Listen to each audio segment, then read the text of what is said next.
What's up, Luke? How you doing? I'm doing good. I appreciate you having me on here. I'm excited to be on Jake's Takes tonight. Of course, I'm super excited to have you. This is really awesome. It's gonna be fun to talk some football with you. And, I truly just appreciate you coming on. Great to meet you, love your work, so it's pretty cool that we get to do this. Thank you. By the way, huge big shout out to my guy Carlo Coliacovo for That's hooking right. us up. Literally best guy ever. Love him. Yes, great dude. Fun to Sick be dude. around. Very good to be around. By Yeah, the way, Luke, you're from Canada, right? I am. I'm from Windsor, just outside Windsor, Ontario, a small town called LaSalle. Right. You're a Jays Yeah. fan? I am not. I am not a Jays fan. Yeah. Oh Down my. there, we get to the Windsor area. There are a lot of Jays fans, but it's a pretty heavy split. A lot of Tigers fans, just being that close to Right. Detroit. Unfortunately, I'm neither a Tigers or a Jays fan. It's a bit embarrassing, but I'm a Yankees guy. So yeah, No. I got a lot of heat this postseason run, but I deserved it. Well, I get Right. it. Oh my. You were watching the World Series though, right? I watched every game. Really enjoyed it. The Jays team was really special, just heartbreaking, literally Y- heartbreaking. Yeah, I thought it was the best World Series I've seen. I mean, I would say, believe it or not, the Yankees lost in 2001. That series was probably up there. Right.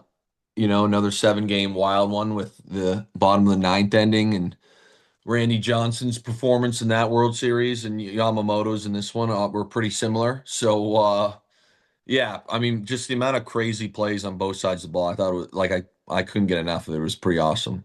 Yeah, for sure. That Yankees one was 8 years before I was born, but I've seen videos though. Okay, yeah, I was 11 at the time, and let's just say I didn't love the ending of that one. I didn't either love the ending of this one. Yeah, very fair. Okay, so let's talk some football. In my preseason predictions, I had two really, really bold calls, and both of them are going really well so far. I had both the Broncos and the Patriots to win their divisions respectively. And fast forward, they're both 7-2 leading their divisions. And from the beginning of the season, when I looked at both these teams, I saw some significant similarities between the two. Like they're both in the in divisions with heavy favorites with the Yeah. Chiefs and the Bills. They're both led by young quarterbacks that can really move well and have strong arms. And I really was believing that Knicks and May were going to have breakout seasons. Each have good veteran backs, Stevenson and Dobbins, to put alongside a rookie explosive second round draft pick in Harvey and Travion Henderson. Both defenses can be scary when they're going. Just what are your impressions so far on like both these teams, and do you agree that they're quite similar? They are definitely similar. I would say that I would give the nod to the way Drake May is playing at the quarterback position, where Denver's defense is really quite nasty. Not that I think both teams are good on both sides of the ball, but kind of everything you said there, and you said it like it's been impressive that they're 7-2, and they're going to need both teams to continue in that trend to win the division. I know the Chiefs are a little banged up right now, record wise, but I don't think that that's going to last too long. So Denver's got to find a way to split there. And the way Josh Allen is currently humming, I don't think Buffalo's going to slip up anytime soon. But you look at these teams, like it's fun to watch Denver play defense, just because that secondary is so great, and you combo that with their pass rush, which is unbelievable. Just a very tough team to score points against and consistently move the ball. But the flip side has been talking about the Patriots. Like this offense has been awesome, man. Hunter Henry gets involved at the tight end position. Their backup there, Hooper, is a guy who's been there, done that. Diggs has kind of turned back the clock and had a lot of big games. And Drake May's on the MVP list. So you might be right. You're not in the clear yet, but you might be right. Both those teams do win the division. It'd be pretty shocking, but you definitely got a shot. Yeah, I was very passionate about this before the year, and you know, I agree with you that the Patriots do look a little bit better right now, simply in my opinion, because it when it comes down to the moment, like I feel like the Patriots have Diggs, who's a receiver who can be the guy in crunch time, as opposed to the Broncos. Cortland Sutton's amazing, but he's no Stephon Diggs. Yeah, that could be it. To me, the big difference has been Bo versus Drake May. I like Bo, and I think he's going to continue to be a great quarterback. Um, I get a bit nervous at times where it's like, man, if the run game is shut down What are and you you gonna do? need Bo Nix to kind of like sling it around, and it could be a Sutton thing, it could be whatever, where it does seem like Drake May's kind of a little more, dialed up right now, dialed in, I should say. Yeah, for sure. I agree with you. Luke, before you mentioned the Chiefs, and you said how they have a little bit of a banged up record, but I'm a Ravens fan. I want to talk about them for a minute because looking at the standings not that long ago, things really, really looked awful for them. 1-5, bottom of the division. But even at that point, I still felt they would win the division because I felt that their record wasn't indicative at all of their talent or even how they've been playing. They were decimated with injuries and their schedule was so hard. They put up so many points. And now their schedule's like getting easier. It's getting better. They rattled off back-to-back wins. They sit second in the division and are getting healthy. How do you see this rest of the season playing out for the Ravens? That's a tough question there, Jake. To be honest with you, I'm still a bit worried. Obviously, they've looked a lot better and the defense has looked a lot better the last few weeks. And you said it. Part of that is they're not playing as great of teams. But I still don't think they control their own destiny. And the thing that worries me is it seems like, and you would know this, but it seems like every year Mike Tomlin with the Steelers finds a way to win one of the games against Baltimore. Yeah. So they always seem to split. And it's like if you just run the numbers and you include a split in there of games, like they need Pittsburgh to slip up. And I definitely think Pittsburgh is capable of slipping up. And at one point I thought Pittsburgh was going to spiral out of control, but I was pretty impressed with how their defense played against the Colts last week. And everyone says, oh, well, Daniel Jones had 5 turnovers, which is obviously true, but a lot of that was just constant pressure. TJ Watt obviously had a big strip sack fumble. Highsmith had a sack. I think like the amount of pressure and hurries was like outrageous on Daniel Jones. So I'm worried about your guys. I think there's some holes in the defense. I know it's probably not what you want to hear. They can definitely do it, but it's a very similar vibe to me as not as bad, not as desperate, but as Cincinnati, where it's like there's gonna be a game where they're gonna need to score, 35 points because their defense is gonna give up 28 plus. And not every, again, it's not Dallas either. It's not like that Right. dire.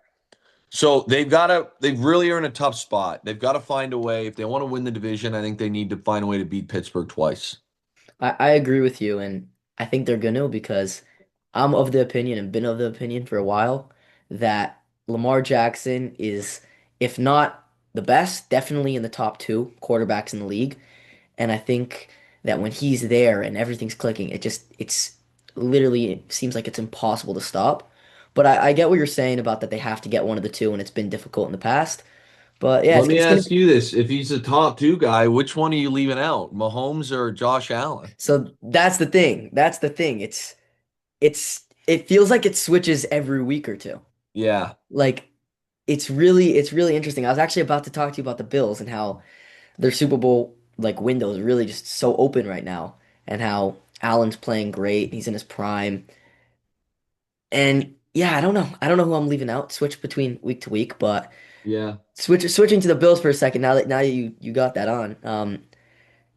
Do you think this is interesting that the Bills didn't go all in at the deadline? It Yes. seemed like it was like, come on, like this is your window. It's open. I said Allen's playing amazing. The Chiefs and Ravens both struggling record-wise. Like they did nothing. They still need receiver depth. They're still pretty weak some areas on defense. Like did they pass up on something huge?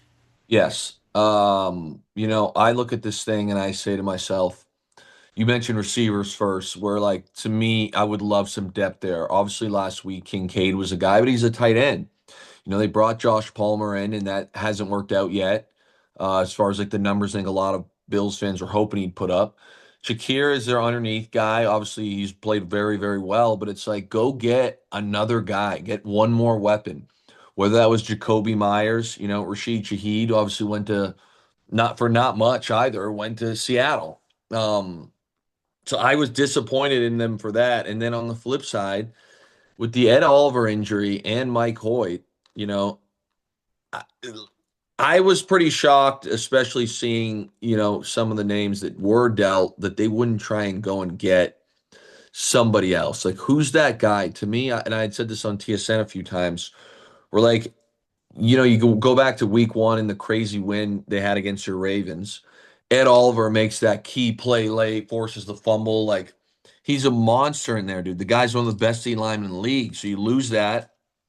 You get Hoyt off the suspended list, and you're like, okay, in the two games, well, let's call it 1.5 that he did play, he's looked awesome, but now he's jammed up with injuries. So, again, like, even let's say they face your Ravens, let's say your Ravens sneak into the playoffs.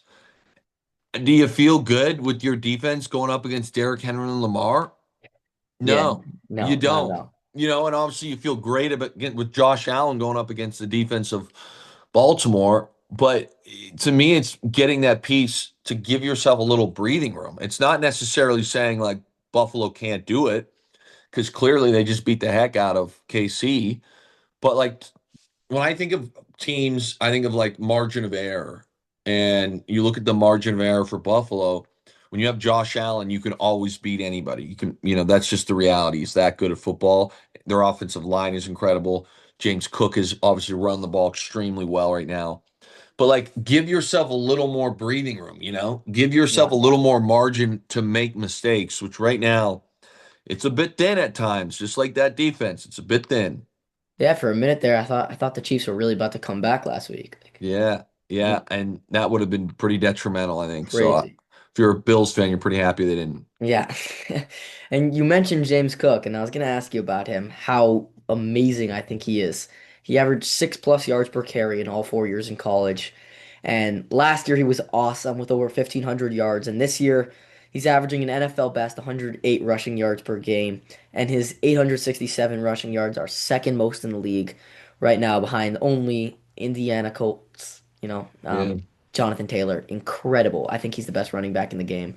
But back to Cook for a second. How integral is James to this offense?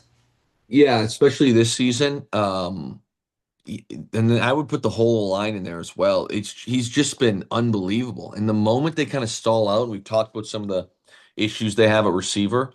It's like, oh man, like the Bills are in trouble here, and he's just getting these crazy chunk plays. Like you mentioned, the yards per carry.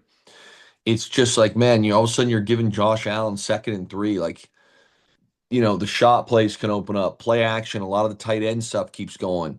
So it's a bit old school ball, but he's really been incredible. And a guy that, like, at a home game in January in Buffalo, a guy that you can really ride. So I do think he's kind of the unsung hero of that offense because everyone talks about Josh, but he's been unbelievable this season and has been unbelievable for a while now. And he also catches the ball well, and when he's in second level, it's very hard to tackle. So I got nothing but flowers to give James Cook. Can do everything, literally. Yeah, yeah, Okay, so shifting our focus for the Cowboys for our last question. They fell to 3-5-1 after an embarrassing loss against the Cardinals last Monday night, and Dak has actually been pretty solid statistically this year. He's thrown for 2,069 passing yards so far, 16 touchdowns to 5 interceptions. His completion percentage is pretty good, 70.3%. His passer rating even is good, 101.6 for the season so far. But this didn't stop Draymond Green at all from calling Dak a bum. You saw what he said? Draymond said, I quote this, when I say bum, I'm not saying Dak Prescott isn't a good NFL quarterback. Of course, he's a good NFL quarterback. But what I'm saying is that when the money's on the line, when it's for all the marbles, who are you? He's a bum. Do you agree with Draymond's comments? Because these are pretty wild. when did he say? I hadn't seen those, believe it or not. When did he Today, say it? just Yeah, no, I disagree. Obviously, I think Cowboy fans want this guy to have a couple big moments in big spots. But you look at this year, outside of the last game, which they were down there. What more do you want the guy to do? The defense has given up an ungodly amount of points. Jacoby Brissett looked like John Elway at times on Monday. So I really I feel for him right now. I think he's doing a great job. I would disagree with that take. I do not think Dak Prescott is a bum. In fact, I think this is the best he's ever looked. So hats off to Coach Brian Schottenheimer, former offensive coordinator of the Seattle Seahawks, because clearly Dak looks real comfortable in there, and it's like you said, those numbers don't lie. So it's unfortunate. And with the trades, I do think the defense will be a lot better. Agreed. Um, the only issue is again in that NFC, the AFC I think is a lot more wide open right now. The NFC, they're going to have to go on a really aggressive run because I don't think they're catching Philly. So then you look at the three wild card spots, and it's like, well, one of them is definitely going to come from the NFC West, and potentially two, but my guess is going to be one. And you got, I believe you have three 6-win teams in there right now. Yeah. And then you go, there's going to be one, in my opinion, that comes from the NFC North in either the Packers or the Lions. So that third spot, San Fran's got that's just I don't include them in the big two because of their injuries in the NFC West, but they have 6 wins. They have one of the best coaching staffs Yeah. in the NFL. The Bears are very Dr. Jekyll, Mr. Hyde. I think obviously the NFC South is kind of the weak link division. Yeah. Carolina is still in the equation. Very much so. But they're trailing all these teams. believe Carolina has 5 wins. There's three 6-win teams. Like at 3-5-1, I believe they're at. Like, is it too little, too late? That would be my thought. And their really only shot is that one of those other teams slips up and they sneak into the seventh spot. Yeah, for sure. Luke, thank you so much for taking your time to join me today on Jake's Takes. It really was fun. I had a blast. Did you enjoy our time together? Always, man.